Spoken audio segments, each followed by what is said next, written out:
Hello साथियों, आप सभी लोगों का एग्जाम एनर्जी पर स्वागत है। मैं आज बाल विकास एवं शिक्षा शास्त्र से संबंधित बहुत ही इम्पोर्टेंट क्वेश्चन बताने वाला हूं, जो आने वाले एग्ज़ाम के लिए बहुत ही इम्पोर्टेंट है। फास्ट पढ़ना, ज़्यादा टाइम का वीडियो नहीं है, लेकिन इस वीडियो को अच्छी तरह से देख लेना, क्योंकि आने वाले एग्ज़ाम के लिए बहुत ही इम्पोर्टेंट सिद्ध होगा ये। क्वेश्चन नंबर पहला है साथियों आपके लिए, जन्म के समय शिशुओं के भीतर कितने संवेग पाए जाते हैं? ये संवेग जो होता है वो होते हैं इमोशंस। साथियों, इमोशंस याद रखना, इमोशंस बहुत होते हैं, बट जन्म के समय कितने होते हैं साथियों? तो जन्म के समय साथियों 3 इमोशंस होते हैं। कितने होते हैं? 3 इमोशंस। नेक्स्ट क्वेश्चन साथियों आपके सामने ये है, सीखी गई सामग्री को पुनः स्मरण रखने की असफलता क्या कहलाती है? अगर आप किसी भी सामग्री को सीखते हैं और भूल जाते हैं, फिर स्मरण रखने की असफलता है, वो क्या कहलाती है साथियों? वो विस्मरण कहलाती है साथियों। क्या कहलाती है? विस्मरण। ऑप्शन नंबर आ करेक्ट है साथियों। नेक्स्ट क्वेश्चन आपके सामने है साथियों, ये बालकों को पूर्वजों से प्राप्त गुण कहा जाता है। मतलब जो बालक होते हैं उनको पूर्वजों से, मीन्स जो पूर्वज हैं या बुजुर्ग हैं, उन लोगों से जो गुण प्राप्त होता है वो क्या कहलाता है? आनुवंशिकता। क्या कहलाता है साथियों? आनुवंशिकता गुण कहलाता है। लोग कहते हैं ना कि ये वंश का है, ये अब वंशज जैसा अपना उसमें अपना पूर्वज हैं या दादा हैं, दादी पे गया है, तो इसका मतलब है कि वो उसके अंदर प्रॉपर्टी है, तो उसे क्या कहते हैं? आनुवंशिकता। नेक्स्ट क्वेश्चन साथियों आपके लिए ये, बुद्धि के समूह कारक सिद्धांत का प्रतिपादन किसने किया? तो साथियों याद रखना है, जो बुद्धि के समूह कारक सिद्धांत है, इसका प्रतिपादन किसने किया है साथियों? हिलमोड ने, बेवर ने, थर्स्टन ने या थॉम्पसन ने? तो याद रखना, बुद्धि के समूह कारक सिद्धांत का प्रतिपादन साथियों थर्स्टन ने किया। किसने किया? थर्स्टन। तो सा जो है साथियों सही है। ऑप्शन कौन सा सही है? सा। नेक्स्ट क्वेश्चन साथियों आपके सामने ये है, संवेग का प्रकार नहीं है। अभी हमने जस्ट बताया था संवेग, आपके संवेग के बारे में बताया था। कितने संवेग होते हैं बचपन में? 3 संवेग होते हैं। अब संवेग के प्रकार कौन से नहीं हैं? क्रोध तो संवेग का प्रकार है, भय भी संवेग का प्रकार है, इमोशंस हैं ये अपने अपने, प्रेम भी संवेग का प्रकार है, बट संवेग का प्रकार ध्यान नहीं है। ध्यान कोई इमोशंस नहीं है। इमोशंस से खेलना मतलब क्रोध से, भय से, प्रेम से, ये जो है संवेग के प्रकार होते हैं साथियों। तो ध्यान जो है संवेग का प्रकार नहीं है।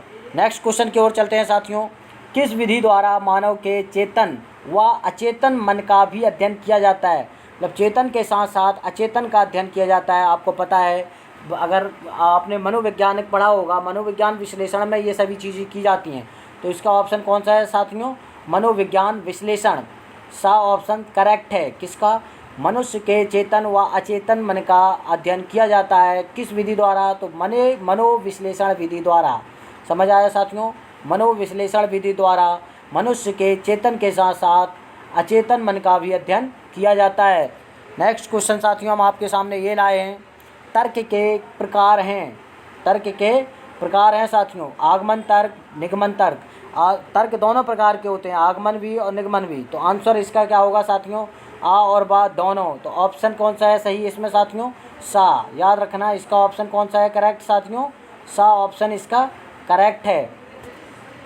नेक्स्ट क्वेश्चन हम साथियों आपके सामने ये लाए हैं, किशोरावस्था को गंभीर उथल पुथल की अवस्था कहा जाता है। बिल्कुल करेक्ट है, किशोरावस्था को गंभीर और उथल पुथल की अवस्था कहा जाता है। ऐसा किसने कहा? तो याद रखना साथियों, ऐसा ब्रूनर ने कहा। किसने कहा साथियों? ब्रूनर ने। ऑप्शन इसका सा जो है करेक्ट है। ऑप्शन कौन सा सही है? करेक्ट सा। ब्रूनर ने कहा ऐसा। क्या कहा? किशोरावस्था को गंभीर उथल पुथल की अवस्था कहा जाता है। नेक्स्ट क्वेश्चन साथियों आपके सामने ये है, इस क्वेश्चन को देखने से पहले हम आपसे ये कह रहे हैं, अगर आपको एक भी क्वेश्चन समझ में आया तो प्लीज़ आप सब्सक्राइब जरूर कर दें, क्योंकि गुरु को गुरु दक्षिणा की चीज़ फॉर्म में कुछ ना कुछ देना चाहिए। हमें आपसे ना तो रुपए पैसा चाहिए, सिर्फ आप सब्सक्राइब कर दो, लाइक कमेंट कर दो, और हो सके तो बेल आइकन दबा दो, जिससे हमारे अंदर आप जब सब्सक्राइब करोगे तो एनर्जी आती है, तो हम और भी अच्छी वीडियो लाएंगे जो आपको उसके नोटिफिकेशन मिल सकें साथियों। नेक्स्ट क्वेश्चन है, वे प्रेरक जिन्हें व्यक्ति अपने प्रयासों से प्राप्त करता है उसे क्या कहते हैं? आपको पता है, कोई भी चीज़ अगर प्राप्त कर रहे हैं तो उसे क्या कहते हैं? अर्जित प्रेरक। क्या कहते हैं साथियों? अर्जित प्रेरक। ऑप्शन कौन सा सही है साथियों? याद रखना, ऑप्शन आ सही है। कौन सा? आ। नेक्स्ट क्वेश्चन साथियों, विकास को प्रभावित करने वाले कारक। तो विकास को जो प्रभावित करते हैं वो साथियों सभी कारक प्रभावित करते हैं। वृद्धि भी आपको विकास, बुद्धि भी आपको विकास को प्रभावित कर रही, बुद्धि अगर कम होगी तो विकास नहीं होगा। यौन संबंधी चीज़ें, यौन या अंतःस्रावी ग्रंथियाँ, ये सभी चीज़ें विकास को प्रभावित करती हैं।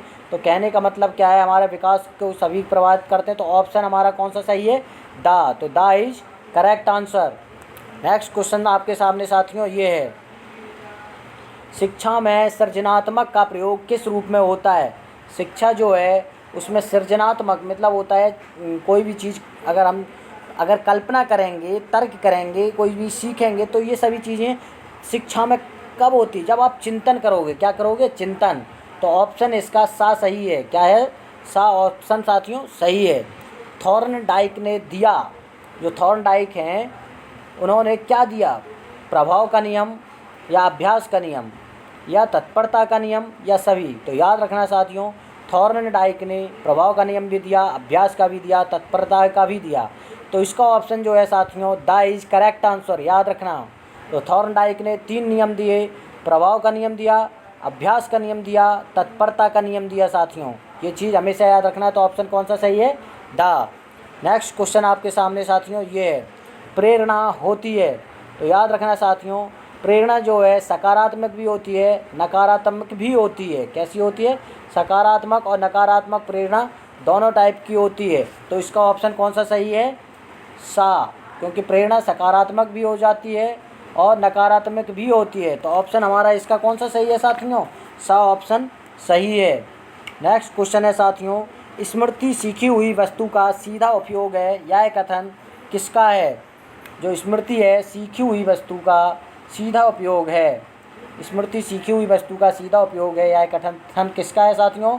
तो ऑप्शन इसका आ सही है, वुडवर्थ का है ये कथन। किसका है साथियों, वुडवर्थ। याद रखना, स्मृति सीखी हुई वस्तु का सीधा उपयोग है, यह कथन वुडवर्थ का है। ऑप्शन आ सही है। समझ आया साथियों। अगर आपको हमारा ये वीडियो पसंद आया तो प्लीज़ सब्सक्राइब जरूर करते हैं। ये हम बार बार रिपीट कर रहे हैं क्योंकि आपका सब्सक्राइब हमारे लिए एनर्जी का काम करता है, ऊर्जा का काम करता है। शरीर में ऊर्जा होगी तो हम आपके लिए और भी क्वेश्चंस, अच्छे वीडियो लाएंगे जो आगे आपको सफलता प्रदान करने की पूरी भरपूर कोशिश करेंगे और आपको सफलता मिल ही जाएगी अगर आप हमारे ये सभी वीडियो एक बार आप अच्छे से देख लेते हो। थैंक यू साथियों, थैंक यू।